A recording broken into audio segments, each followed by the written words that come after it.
अस्सलाम वालेकुम नाज़रीन, आप देख रहे हैं न्यूज़ टॉक। मैं हूं यशमीन जमाल। वज़ीर-ए-आज़म के ज़ेर सदारत होने वाले कौमी इक़्तिसादी काउंसिल के इजलास में आइंदा माली साल के तरक्याती प्रोग्राम के लिए बजट और अहम माशी अहदाफ की मंजूरी हो गई है। इजलास से खिताब करते हुए वज़ीर-ए-आज़म शहबाज शरीफ ने मुल्की माशी मुश्किलात का तज़किरा करते हुए तमाम वफाकी इकाइयों का इस मुश्किल वक्त में साथ देने पर शुक्रिया अदा किया। इतलात के मुताबिक सूबों की जानिब से वफाकी तरक्याती बजट में इजाफे पर एतराज़ के बाद तजवीज़ करदा वफाकी तरक्याती बजट में 126 अरब रुपए का इजाफा वापस ले लिया गया है। हुकूमत की जानिब से 1126 अरब रुपए का वफाकी बजट तजवीज़ किया गया था, लेकिन सूबों ने इस बात पर एतराज़ उठाया कि एक जानिब हमारे तरक्याती बजट को फ्रीज किया जा रहा है, तो दूसरी जानिब वफाक माली मुश्किलात के बावजूद अपना तरक्याती बजट बढ़ा रहा है, जिसके बाद कौमी इक़्तिसादी काउंसिल के इजलास में 1000 अरब रुपए के वफाकी तरक्याती बजट की मंजूरी दी गई है, जो कि रवा माली साल तरक्याती बजट के ऑलमोस्ट बराबर है। गुज़िश्ता 8 साल से मुल्क का तरक्याती बजट 1000 अरब रुपए से तजावुज़ नहीं कर पा रहा है, बल्कि GDP के एतबार से इसमें सालाना बुनियादों पर कमी वाक़ई हो रही है। 2018 में हमारा तरक्याती बजट GDP के मुकाबले 2.6% था, जो अब GDP के एतबार से महज 0.6% हो गया। यानी गुज़िश्ता 8 सालों में हमारे तरक्याती प्रोग्राम में 2% की कमी वाक़ई हुई है, जो कि इस बात का मजहर है कि हुकूमत शदीद माली दबाव में है। इस माली दबाव के खात्मे के लिए सूबों और विफाक में तरक्याती बजट को फ्रीज करने के साथ इस बात पर भी इत्तफाक हो गया है कि अगले माली साल में सूबों को NFC से मिलने वाला हिस्सा रवा माली साल के बराबर ही रहेगा, जबकि टैक्स महसूलात में इजाफे से हासिल होने वाली रकम सूबों को मुंतकिल नहीं की जाएगी, जिससे वफाकी हुकूमत को 500 अरब रुपए की बचत होगी। यानी NFC अवार्ड को छेड़े बगैर या उसमें कमी किए बगैर अगले माली साल के लिए NFC को मौजूदा सतह पर फ्रीज कर दिया गया है। इसी तरह सूबाई तरक्याती बजट में कटौती से भी विफाक को खतीर रकम मिलने की उम्मीद है, जिसके बाद विफाक की माली मुश्किलात में एक्सपेक्ट किया जा रहा है कि उससे कोई बेहतरी आएगी। थोड़ा सा एक ओवरऑल जो इस वक्त सिनारियो है, जो कुछ पॉलिटिकल बैरियर्स थे बजट की मंजूरी के अंदर, उस पर भी बात करेंगे। पाकिस्तान तहरीक इंसाफ का क्या प्लान ऑफ एक्शन है? खबरें तो यही है कि धरना देने की तैयारी है, थोड़ा सा उस पर भी बात करेंगे। और ये जो कुछ स्टैट्स, कुछ फिगर्स अभी हमारे सामने आए, इन पर भी बात करेंगे। हमें प्रोग्राम में ज्वाइन किया है मेंबर है नेशनल असेंबली के पाकिस्तान मुस्लिम लीग नवाज से हाफिज मोहम्मद नौमान साहब ने। बहुत शुक्रिया सर आपका, आपने प्रोग्राम में वक्त दिया। मेंबर है नेशनल असेंबली के पाकिस्तान तहरीक इंसाफ से मुबीन आरिफ जट मौजूद है। बहुत शुक्रिया आपका भी मुबीन, आपके वक्त के लिए आपने प्रोग्राम में टाइम दिया।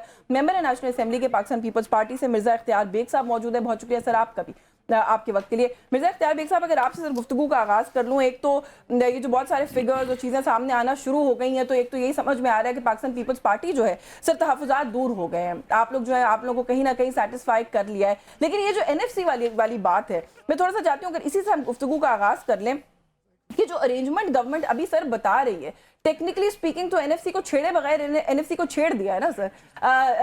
ये कह नहीं रहे इन सो मेनी वर्ड्स की कटौती हो रही है, ये भी नहीं कह रहे इन सो मेनी वर्ड्स के उसको रिव्यू कर रहे हैं, लेकिन अगर ये कह रहे हैं कि शेयर को फ्रीज कर दिया है, तो फिर ये सर उसको हिलाने के मुतरादिफ ही है। देखिए, ये बात आपकी बिल्कुल सही है कि मशावरत के बाद वो जो हाई लेवल मीटिंग थी ज़रदारी साहब और प्राइम मिनिस्टर की, उसमें हमारी तरफ से भी नवीद कुमार मेहरा साहब गए थे, सागडार साहब थे। ज़्यादातर इश्यूज जो हैं वो थ्रेश आउट हो चुके हैं और सेटल हो चुके हैं। जो आप NFC का कह रही थी, देखिए हमारी पार्टी का मौक़िफ़ ये था यशवीन कि NFC अवार्ड की जो बातें चला रहे थे, रोल बैक करना, 18th अमेंडमेंट रोल बैक करना, NFC अवार्ड का कंपोजिशन जो शेयरिंग का है वो तब्दील हो रहा है, ये सब बातें गलत थी। हमने बड़े वाज़ेह और कैटेगोरिकली कहा है कि ये हमारी लाई हुई तरमीम थी।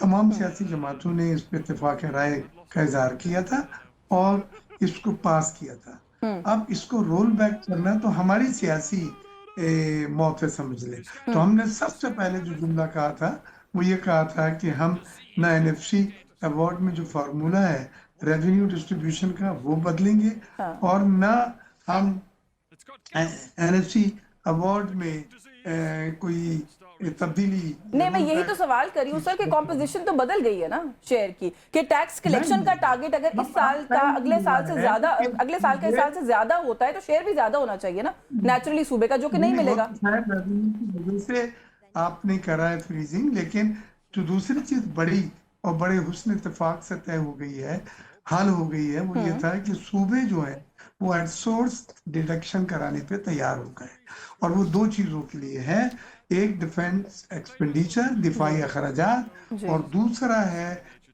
डेट रिपेमेंट कर्जों की अदायगी है, क्योंकि हमारे पास तो इंटरेस्ट की पेमेंट करने के लिए फंड्स हैं, उसके लिए भी नया कर्जा लेना पड़ रहा है। मुझे और इजाजत ये है, मैं जरा बात बाकी आपको शुरका को गुफ्तगू में शामिल कर लूँ। ये जो आप बात कर रहे हैं, ये सूबे जो तैयार हो गए, इसके ऊपर मैं बात करूंगी। I for one am an advocate कि ये होना चाहिए, सूबों से कुछ कंट्रीब्यूशन लेना चाहिए, लेकिन जो इस वक्त एक प्रेजेंट सेटअप है उसके हिसाब से बात करें तो ये एक डेंजरस प्रेसिडेंट भी है, सूबों के मौकफ को सूट नहीं करता। लेकिन मुबीन जट देखिए, साहब, मुझे थोड़ा बता दें, मैं जो तफसील लेती हूँ हुकूमत सर ने आपसे, वोट जरा मैं किया है जी मैं आती हूँ सर आपकी जान। वो मुबीन जट साहब थोड़ा सा पंजाब के लिए सर इजाजत दीजिएगा। मुबीन जट साहब थोड़ा सा ये एनएफसी के ऊपर ही पहले अगर आपसे आपकी राय ले लूं, क्या मेरे मौकफ से एग्री कर रहे हैं या मिर्जा साहब के मौकफ से एग्री कर रहे हैं? एनएफसी तो हिल गया ना फिर टेक्निकली। बिल्कुल एनएफसी हिल गया। जो पीपल्स पार्टी कहती थी कि हम ये 18वीं तरमीम के अंदर हमने जो किया, जो सूबों का शेयर है उसे किसी का बाप भी नहीं हिला सकता, वो तो हिल गया ना जी। अभी इन्होंने वो कॉन्स्टिट्यूशन के अंदर अमेंडमेंट किए बगैर अगर कर दिया तो अपनी रजामंदी से पैसे वापस कर रहे हैं, हिल तो गया।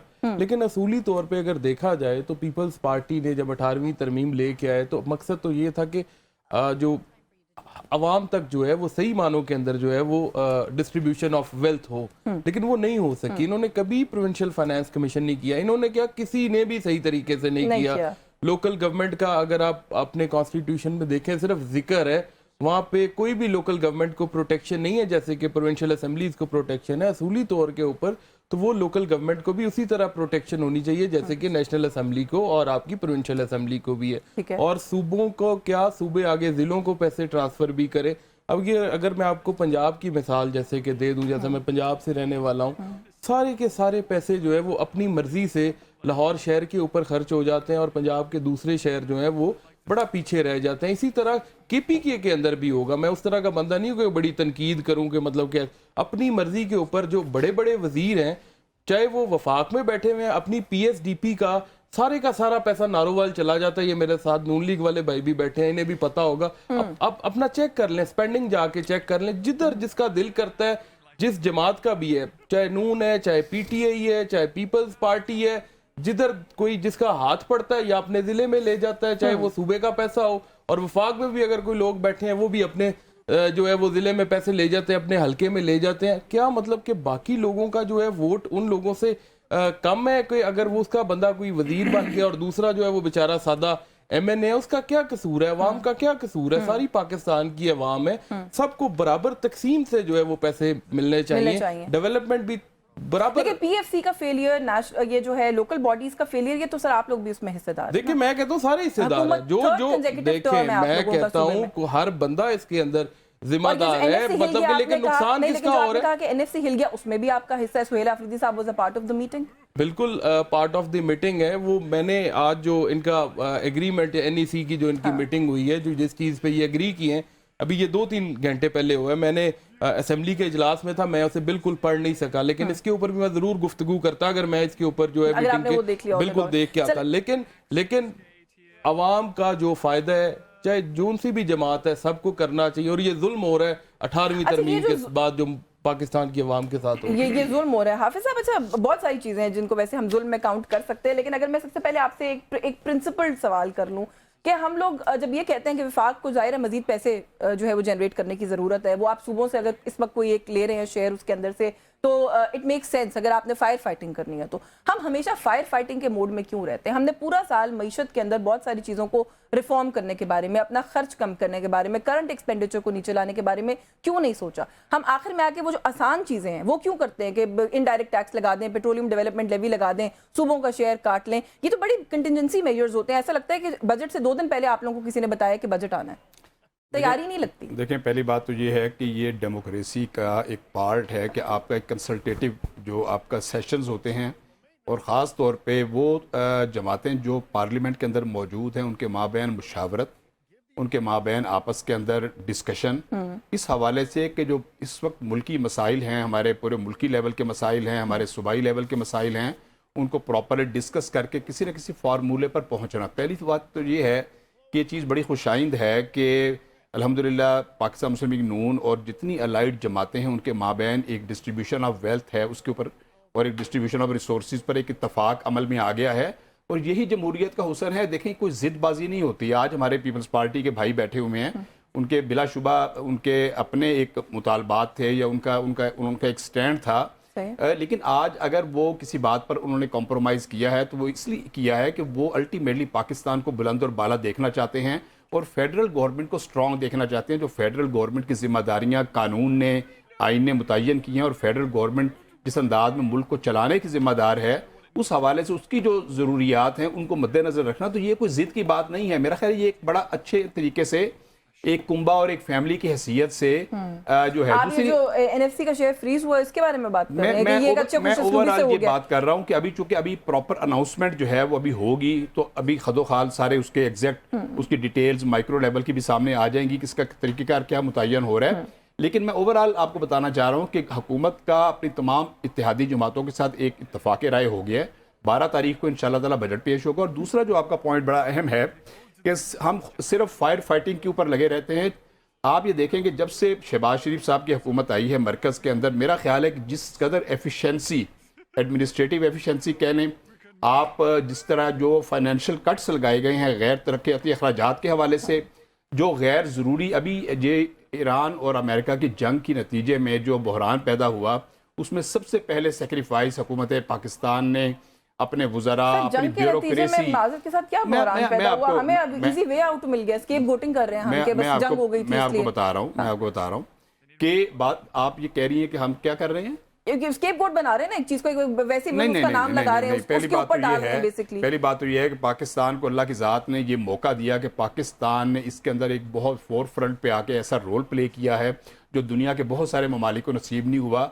और एक यूएस के और ईरान के और खलीजी ममालिक के दरमियान में पाकिस्तान एक ब्रिज बना है जिसकी वजह से बहुत सारे नाखुशगवार वाकयात रुके और अल्टीमेटली जब जंग होती है तो पाकिस्तान उसका एक पार्ट खुदा न खास्ता बन जाता, तो पाकिस्तान भी तो उसी समुद्र के ऊपर वाक़ है ना जी।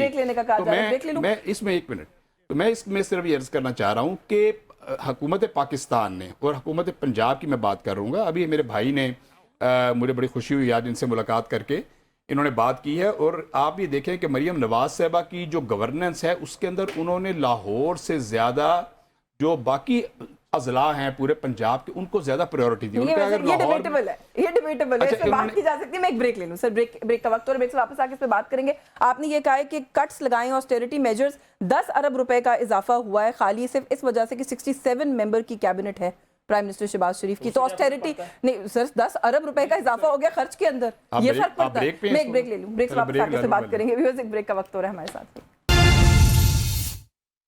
जी वेलकम बैक नाज़रीन। ब्रेक पे जाने से पहले हम बात कर रहे हैं जो आने वाला बजट है उसके हवाले से। मिर्जा इख्तियार बेग साहब, सर बहुत सारी बातें भी यहाँ पे जो कि हाफिज साहब ने, उन्होंने कहा कि सब पाकिस्तान को बुलंदो बाला देखना चाहते हैं और पाकिस्तान पीपल्स पार्टी ने भी इसीलिए बहुत सारी चीजें जो है शायद बैक बर्नर पे डाली होंगी और कुछ चीजों के ऊपर कॉम्प्रोमाइज भी किया होगा। मुझे ये बताएं, पाकिस्तान को बुलंदो बाला देखने के लिए कराची को ये जो कैपिटल है उसका हिस्सा बनने देंगे आप? कुछ इतलात आ रही है किस तरह की कुछ चीजें हैं जो मान ली है पाकिस्तान पीपल्स पार्टी ने, अल्टीमेटली अनाउंसमेंट्स आ जाएंगी?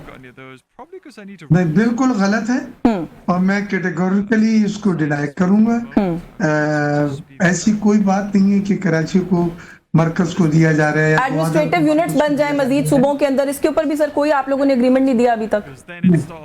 इस वक्त हमें जो सिर्फ ज्यादा बड़ी चीज, छोटी छोटी तो 10,000 चीजें, PSDP वाला बेनेजर इनकम सपोर्ट प्रोग्राम का जो क्वांटम है, लेकिन मेन चीजें जो है वो जो डिस्कस की, डिडक्शन एक सोर्स था जिसमें पंजाब को भी प्रपोज किया है, सिंध ने भी एग्री किया है कि वतन के लिए यहाँ पे आप कहेंगे कि दिफाई खर्चात को सपोर्ट करने के लिए और डेट रिपेमेंट्स के लिए ये तकरीबन 1,000 अरब रुपए 1 ट्रिलियन रुपीस जो है ये एग्री किए गए हैं सुबह ने कि एट सोर्स आप इसको डिडक्ट कर लें या हमें दे के वापस ले लें।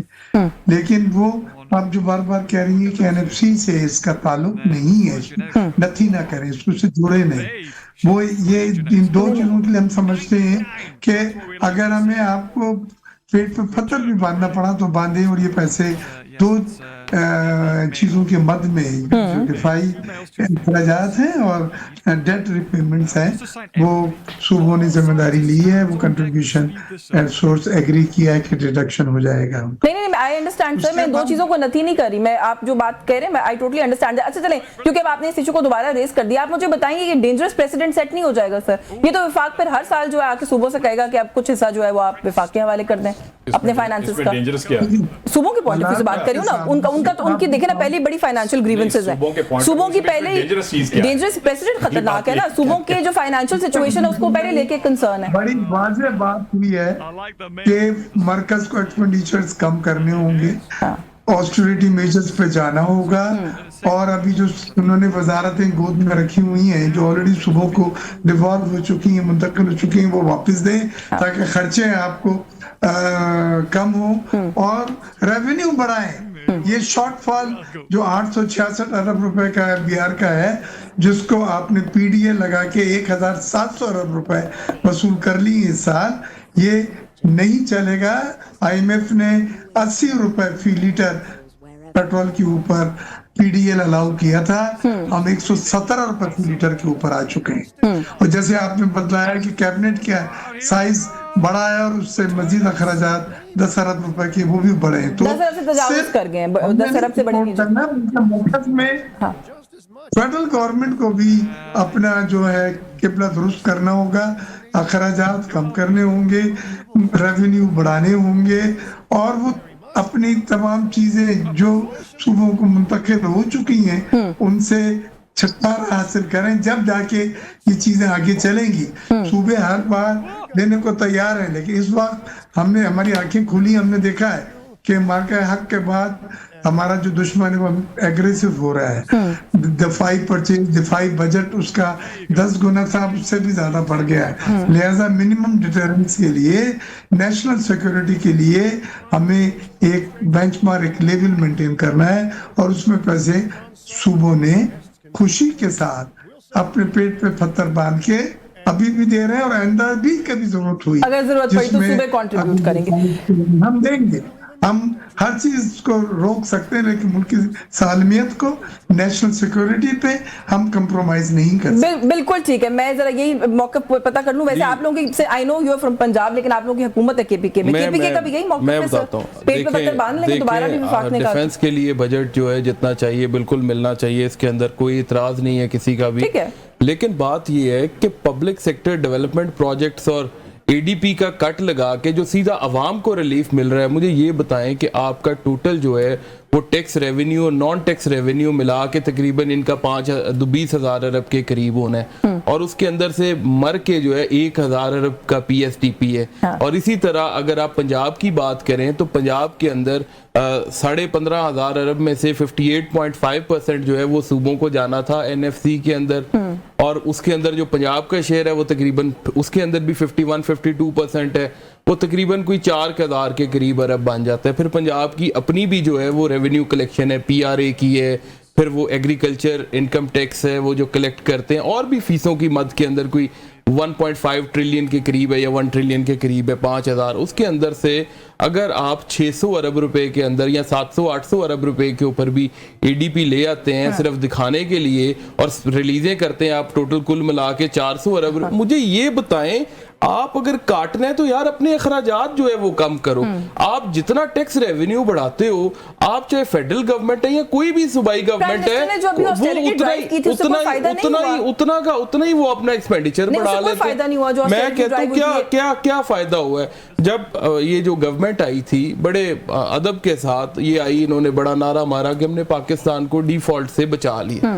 देखिए पाकिस्तान को डिफॉल्ट से तो बचा लिया है, अब अल्लाह जाने डिफॉल्ट पे हम दोबारा खड़े हैं। डेट टू जीडीपी रेशो तकरीबन 80%, 82% तारीख की नहीं मैं कह रहा हूँ डेट टू जीडीपी रेशो आप चेक करें, तारीख की बुलंद तरीन है। 82,000 अरब के कर्जा जाते हैं, इंटरनल जो डेट है आपका 55,000 अरब का है, एक्सटर्नल डेट 25,000 अरब का है।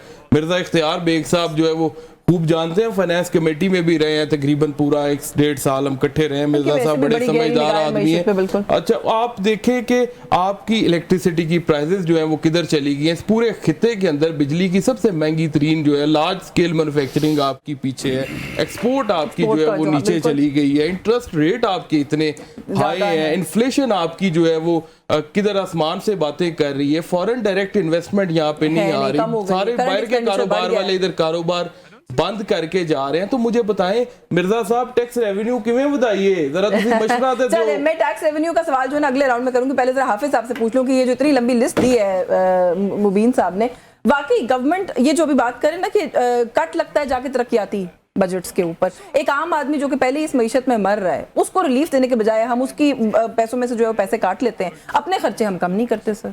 कोई और हमारे पास फॉर्मूला नहीं है। मेरे भाई हैं, मैं इनकी बात का एक मुख्तसर सा जवाब ही देना चाह रहा हूँ कि इमरान नियाजी साहब के 4 साल दौर में जब उस्मान बुज़दार साहब पंजाब के वज़ीर आला थे, चारों साल 70% से ज़्यादा पंजाब का डेवलपमेंट का बजट लैप्स होता वो हर तरफ ही होता है। कंजम्पशन नहीं थी, नहीं हर तरफ नहीं था सर। इस दफा भी अभी ये हुआ इस दफा पंजाब का 1 रुपया लैप्स नहीं हुआ। पंजाब की नहीं बात करिए, मैं आपको बता रहा हूं, 70% लैप्स हुआ। नहीं कोई लैप्स नहीं हुआ। जितने तरक्याती काम इस वक्त पंजाब के अंदर हुए हैं, एक रिकॉर्ड, एक हिस्टोरिकल तरक्याती काम हुए हैं। असल चीज़ ये है, देखें गुफ्तगू करनी बड़ी आसान है। ये आपको याद होगा कि जिस ज़माने में एक वज़ीर आज़म कहते थे कि जी पाकिस्तान श्रीलंका बनने लगा है, आज अल्लाह ताला की मेहरबानी से पाकिस्तान स्टेबल है। आज फाइनेंशियली भी स्टेबल है, आज आपका ट्रेड बैलेंस भी मौजूद है, आज आपका जो डेफिसिट था पेमेंट्स का वो भी आज उसको भी गवर्नमेंट ने बड़े विजडम के साथ बड़े बेहतर तरीके से बेहतर किया है। और अभी आप देखेंगे कि आइंदा आने वाला बजट ग्रोथ का बजट है। अभी तक ग्रोथ इसलिए रोकी हुई थी कि आपका ट्रेड डेफिसिट का इशू आपका बहुत बड़ा था। ये आइंदा आने वाला जो बजट होगा इसके अंदर इंडस्ट्री को इनकरेजमेंट मिलेगी, इसके अंदर ट्रेड को इनकरेजमेंट मिलेगी, इसके अंदर एग्रीकल्चर को इनकरेजमेंट मिलेगी। ये अब ग्रोथ के बजट की तरफ हम जा रहे हैं इंशाल्लाह ताला। और आइंदा आने वाला जो दौर है वो पाकिस्तान के लिए बेहतरियों का दौर होगा, इसलिए कि जो फाइनेंशियल आपके लिए प्रॉब्लम्स थी उससे आप निकल गए हैं। ये तो हमारी अब इंटरनल बैसे हैं ना जी, इंडस्ट्री के लिए, ग्रोथ के लिए, लार्ज स्केल मैन्युफैक्चरिंग के लिए माहौल ही साजगार नहीं है। आप एनर्जी की सूरत हाल देखें, आप उसमें माहौल में क्या खराबी है, क्यों साजगार नहीं है। सबसे पहले बिजली की बात कर लें, इतनी महंगी बिजली इंडस्ट्री कैसे सर्वाइव करती है इस तरह की कॉस्ट के बिजली साथ? देखें, बिजली के ऊपर भी अभी एक मिसाल दें, अभी देखें डिस्कोज की आउटसोर्सिंग और डिस्कोज को प्राइवेटाइज करने की तरफ गवर्नमेंट जा रही है। ठीक है, आप प्रोविंशलाइज करने की तरफ गवर्नमेंट जा रही है। जो दुनिया का रवाज है वो अगर आप वो करेंगे, ज़रूरी इदारों की प्राइवेटाइजेशन की तरफ आप जाएंगे तो अल्टीमेटली तभी स्टेबिलिटी आएगी। वो इदारे जो सफ़ेद हाथी बन के पैसे खा रहे हैं उनको अल्टीमेटली हमें इस अंदाज में लाना पड़ेगा कि जो रेवेन्यू जनरेट करने वाले इदारे बन जाएं। तो मेरा ख्याल ये है कि आज जिस तरह आलमी हालात भी आपकी फेवर में हैं और दुनिया के ममालिक का भी रजू आपकी तरफ है, तो एक इंशाल्लाह ताला आइंदा आने वाला जो बजट है इससे इंशाल्लाह तरक्याती बजट आप आपने माना नहीं सर, वो लैप्स हो जाता है। एनर्जी के लिए जो उसके अंदर रकम मुख्तस होती है वो यूज नहीं होती। 5वां बजट है और कितने तक जो है वो 6-7 कितने तक चेंज आ जाएगा? मुझे क्विक ब्रेक लेनी, ब्रेक लेके इस पे बात करते हैं, क्योंकि अभी आपने बल्कि एक सवाल किया था कि कैसे टैक्स रेवेन्यू जो है बढ़ाएं, थोड़ा सा इस पे भी बात करते हैं। व्यूअर्स, एक ब्रेक का वक्त हो रहा है हमारे साथ। जी वेलकम बैक नाज़रीन। ब्रेक पे जाने से पहले बात हम कर रहे हैं जो आने वाला बजट है उसके हवाले से। मिर्ज़ा इख्तियार बेग साहब, एक तो ये सवाल यहाँ पे मुबीन जट साहब आपके लिए कर रहे थे कि टैक्स रेवेन्यू कैसे बढ़ाएं या टैक्स बेस को कैसे एक्सपैंड करें। ये एक सवाल है सर जो मैं हमेशा ये सवाल पूछने के साथ बताती हूँ कि 17 साल हो गए मुझे सहाफत करते हुए सर, मैं हर बजट पे 17 सालों से ये सवाल पूछती हूँ। इसके जवाब बहुत सारे आ जाते हैं लेकिन कोई इंप्लीमेंटेशन या कोई उसके ऊपर अमल दरामद हमने आज तक नहीं देखा। टैक्स बेस हमसे सर एक्सपैंड होकर नहीं दिया और अभी भी जिस तरह की पॉलिसीज हम लेके आ रहे हैं वो रिटेलर्स वाली आपने देखी होगी सर, उनको पढ़कर या देखकर सिर्फ अफसोस ही होता है कि ये किस किस्म की स्ट्रैटेजीज हैं जो हम अप्लाई करने की कोशिश करते हैं। क्या कोई फॉर्मूला हो सकता है सर रेवेन्यू जनरेशन का, बेहतर रेवेन्यू जनरेशन का? पहली चीज जो है, बिलाल फैनी साहब हमारे दोस्त हैं, स्टैंडिंग कमेटी फाइनेंस में साथ होते हैं, उन्होंने हमसे डिस्कस की, जो बताया रिटेलर्स के लिए जो वो फिक्स टैक्स स्कीम लाए हैं और वो उनको टैक्स नेट में सिंपलीफाइड फॉर्म वगैरह जो दिखाए हैं और उन लोगों के साथ मुसलसल मुलाकातें करके उन्होंने कंसल्टेशन करके ये स्कीम बनाई है और उस पर जो अभी तक फीडबैक आया है वो अच्छा आया है। उन्होंने लोगों ने उसको खुशाइन करार दिया है। तो एक तो रिटेलर्स जो इतनी बड़ी बड़ी मार्केटें हैं, liberty market, Zainab market, Jama cloth market, और लोग टैक्स नेट में नहीं, उनको टैक्स 4.5 मिलियन दुकानों को। दूसरी चीज जो है, एग्रीकल्चर सेक्टर हमेशा से एक बेकाबू जिन रहा है, इसको हम नहीं ला सकते। ये मुझे जरा सा बोलने दें, हमारी मुल्क की इकोनॉमी में एग्रीकल्चर का हिस्सा 22% है और टैक्स कलेक्शन में हिस्सा 1%। तो ये कोई रैशनली नहीं है कि एग्रीकल्चर जो है 22% अगर नहीं है तो 20-15% तो कंट्रीब्यूट करे टैक्स कीमत में, वो नहीं हो रहा है। रियल एस्टेट सेक्टर जो अब तक ब्लैक मनी पार्क करने का सबसे आसान जरिया है, उसमें रिलीफ दे रहे हैं फॉर्म E7 को खत्म करा है, with holding tax and advance tax खत्म कर रहे हैं। ये मैंने कहा था कि दुबई से लोग पैसे लाना चाहते हैं, अगर दरवाजा नहीं खोलना चाहते तो कम से कम खिड़की खोलो, ये पैसे आएंगे। और आप देखें रेमिटेंस बढ़ रही है, इसमें एक इनडायरेक्टली वो एलिमेंट भी है कि लोग पैसे भेज रहे हैं। तो एनर्जी सेक्टर की रिफॉर्म्स हमने बतलाई थी, सर्कुलर डेट 5,000 रुपए हो गया, 2,000 जो है पावर का है, 3,000 जो है गैस का है। ये तो अफोर्डेबल ही नहीं है। अभी आपने बैंक से कर्जे 1,200 अरब रुपए के लिए थे 18 बैंकों से, और महंगी शरह सूद के ऊपर सर्कुलर डेट्स की पेमेंट्स की थी। तो हमारे पास रिक्वायर्ड फिस्कल डिसिप्लिन नहीं रहा। हम एडॉक मेजर्स कर रहे हैं, और एक रोड मैप के हिसाब से हमने टैक्स टू जीडीपी रेशियो वादा करा था, हम 14% तक ले जाएंगे, 2% बढ़ा के हर साल, वो नहीं लेके जा सके। फिस्कल डेट लिमिटेशन अभी भी हम 9-10% के उधर ही घूम रहे हैं। फिस्कल डेट लिमिटेशन एक्ट जो है, फिस्कल रिस्पॉन्सिबिलिटी डेट एमिशन का है, जीडीपी में आपके कर्जों की हद की शरह 60% पे हमने लॉ बनाया हुआ है।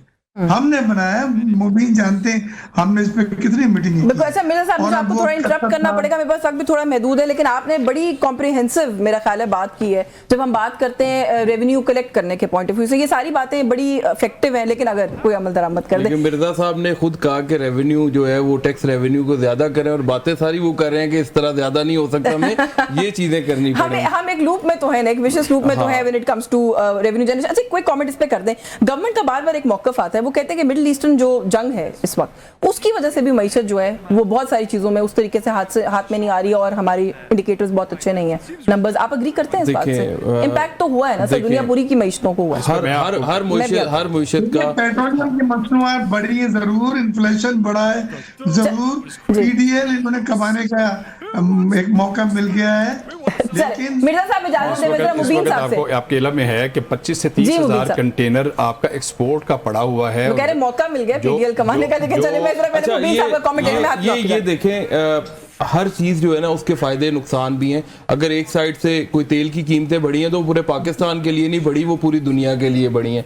और दूसरी साइड पे वो जो ओवरसीज पाकिस्तानी पैसा भेज रहे हैं वो उल्टा फायदा ही है ना मुल्क का। और अगर फायदा मुल्क का हो रहा है तो मुल्क को कोई अवाम को भी तो रिलीफ देना चाहिए, वो किसी किस्म का रिलीफ नहीं है। आपको मैं एक छोटी सी चीज टैक्स की बताता हूँ। मिर्जा साहब कारोबारी बंदे हैं, इनकी भी मैन्युफैक्चरिंग फैसिलिटी है। मिर्जा साहब मुझे बताएं कि पाकिस्तान के अंदर एफबीआर ने हर कारोबार को क्या अपना टैक्स कलेक्शन सेंटर या टैक्स विद होल्डिंग का एजेंट बना के नहीं रखा हुआ? आपने 236 की सारी विद होल्डिंग्स जो है आपकी जिम्मेदारी है, या आपने कारोबार करना है, या आपने इंपोर्ट स्टेज के ऊपर सेक्शन 148 का एक दफा टैक्स देना है। 2% भी है, 5% भी है। जब आपने आके मैन्युफैक्चरिंग करनी है, अपनी चीजें बेचनी है, तो आपका 4.5% दोबारा सेक्शन 153 का एग्जेम्पशन जो है अगर आपके पास नहीं है वो भी आपका काटा जाना है। अगर आपने एक्सपोर्ट करनी है 1% एडवांस टैक्स, 1% फिर मिनिमम टैक्स आपसे काटा जाना है। पूरी दुनिया के अंदर किधर मिनिमम टैक्स है? हालात फिर कैसे साजगार नहीं? अभी मुझसे सवाल कर रहे थे हाफिज साहब। और ये सूरत हाल के अंदर चले आप चले क्लोजिंग रिमार्क्स दे देंगे, आप ऐड भी करना चाहते थे। जो टैक्स नेट की मिर्जा इख्तियार बेग साहब ने बात की है, बड़ी बिल्कुल बजा बात है। और इस पर जो गवर्नमेंट जो स्कीम लेके आ रही है, रिटेलर्स को सबसे बड़ा हमारा प्रॉब्लम क्या है, जो टैक्स बेस और टैक्स नेट को वसी करना, नए टैक्स पेयर्स को उसके अंदर शामिल करना, उसमें सबसे हमारा जो कंसर्न एरिया है वो है हमारा रिटेलर्स का। अब अल्टीमेटली गवर्नमेंट ने एक स्कीम इंट्रोड्यूस कराई है जिसको रिटेलर्स की सतह के ऊपर बिल अमूम बहुत ज़्यादा सराहा गया है, और उम्मीद है उससे एक ये जो नेट है ये वसी होगा। बहुत सारे जो टैक्सेस थे, जिस तरह मिर्जा इख्तियार बेग साहब बिल्कुल बजा कह रहे थे कि रियल एस्टेट को इस वक्त बूस्ट करने की ज़रूरत है।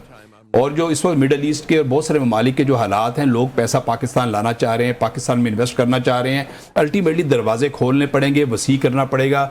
236C भी ख़त्म हो रहा है, 7E जो था वो वैसे ही अबंडन हो गया है। और इसके अलावा भी गवर्नमेंट जो है स्टैम्प ड्यूटी की मद में और इसके मुख्तलिफ जो फिर जो वैल्यूएशन थी, आपके जो DC रेट थे उसको भी रैशनलाइज किया जा रहा है। बाज़ इलाकों में DC रेट मार्केट वैल्यू से भी ज़्यादा कर दिए गए थे, FBR रेट्स को किया जा रहा है। तो मेरा ख्याल है कि एक हमागीर अंदाज के अंदर हुकूमत जो है वो इस तरफ बिल्कुल मुतवज्जे है कि अब हमने मुख्तलिफ सेक्टर्स को आगे लेके चलना है, हमने वर्टिकल डेवलपमेंट को फ़रोग देना है, हमने कंस्ट्रक्शन इंडस्ट्री को फ़रोग देना है। एक जब घर बनता है, एक बिल्डिंग बनती है, 70 काइंड ऑफ इंडस्ट्री उससे चलती है।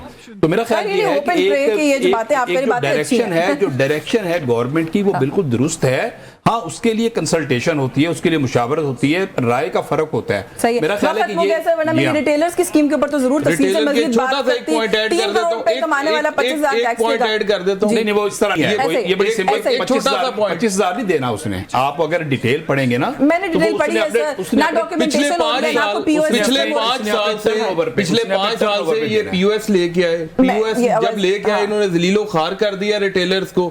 आज ये पीओएस खत्म करके ये वाली स्कीम लेके आ रहे हैं, मतलब कि हमने तजर्बे डॉक्यूमेंटेशन भी नहीं हो रही है, कोई सिग्निफिकेंट तरीके से टैक्स बेस भी एक्सपेंड नहीं हो रही है, रेवेन्यू भी उतना सिग्निफिकेंट जनरेट नहीं हो रहा है। आप भी कंट्रीब्यूट करें ना। रिटेलर की 5 से ज्यादा स्कीमें आई हैं, कोई कामयाब नहीं कोई हुई। कामयाब नहीं, वो नहीं मानते। चले वक्त खत्म हो गया, फटाफट से मजीद बात करते भी आगे 1-2 दिन जो इन्हीं इश्यूज पे बात होगी, हम बात करेंगे। बहुत शुक्रिया आपका मिर्जा इख्तियार बेग साहब, अपने प्रोग्राम में वक्त दिया। मुबीन जट साहब, thank you so much for your time. Hafiz Mohammad Noman साहब से थैंक यू, अपने प्रोग्राम में वक्त दिया। न्यूज़ टॉक से आज के लिए बस यही कुछ, मुझे इजाजत दीजिए, अल्लाह हाफिज।